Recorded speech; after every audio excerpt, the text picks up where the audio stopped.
Hello guys! Welcome to my channel! For today's video ay gagawa tayo ng ginataang mais with bilo-bilo. Napakasarap nito guys, kaya samahan niyo ako. Tara, let's start! Kailangan natin dito ang 1 kilo ng young corn. So, katamtaman lang siya. Pwede natin siyang i-grate or pwede natin alisin tig-isa yung butil ng mais doon sa kanyang corn husk. Mas enjoyable kasi nguyain yung mais, 'di ba?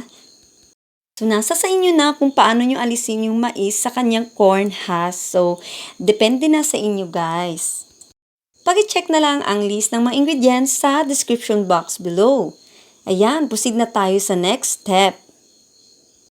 Another ingredients ay half kilo ng glutinous flour na binilog ko na. Ang iba ay kinulayan ko ng kulay ube for additional color. Kailangan din natin dito ang 1.5 cup na kamote at 2 cups ng saging na saba. Sa isang pan ay ibuhos natin ang 4 cups na pangalawang piga ng niyog. So sinet aside ko muna yung unang piga ng niyog at gagamitin natin yan mamaya.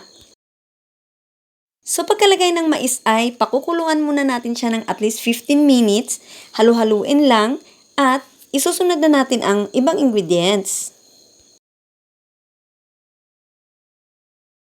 I-add na natin dito ang 375 ml ng evaporated milk at haluin lang. Isunod na natin ang glutinous balls or bilo-bilo. Ayan. Haluin lang natin itong mabuti guys para hindi siya didikit sa ilalim ng ating pan. Dahan-dahan lang sa pagbagsak at mainit na yung sauce. So, magbigay pa tayo ng 5 minutes before ihalo natin yung next ingredients. Sa puntong ito ay parati nating hahaluin kasi mabilis masunog ang bilo-bilo. At ilagay na natin ang kamote cubes. Ayan, magpalipas pa tayo ng mga 3 minutes before natin isunod ang peanut at saka saba or saging na saba.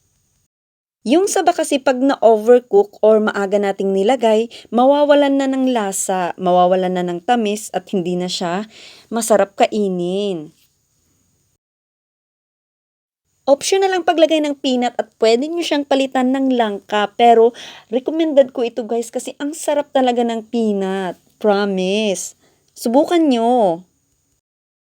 Ayan, haluin lang natin at pagkatapos ilagay na natin yung brown sugar. Sorry guys, ang brown sugar ay dapat inilalagay after malagay yung bilo-bilo pero ay naku, nalimutan ko na. At lagyan din natin ng kunting asin. So malapit na itong maluto, mga 10 minutes pa at sa puntong ito, dito na natin ilalagay yung first milk or unang piga. Ayan. Ang rason kung bakit natin inilalagay sa huli ang first milk ay para hindi siya magmantika at pwedeng nakakaumay na yung lasa at magiging creamy na ang ating mixture. Masarap pag ito ang ginawa nyo guys. And we're done! Napakasarap nito guys, lalo na pag umuulan. Try nyo! Thank you for watching guys. Please don't forget to like and subscribe my channel. Till next time, bye-bye!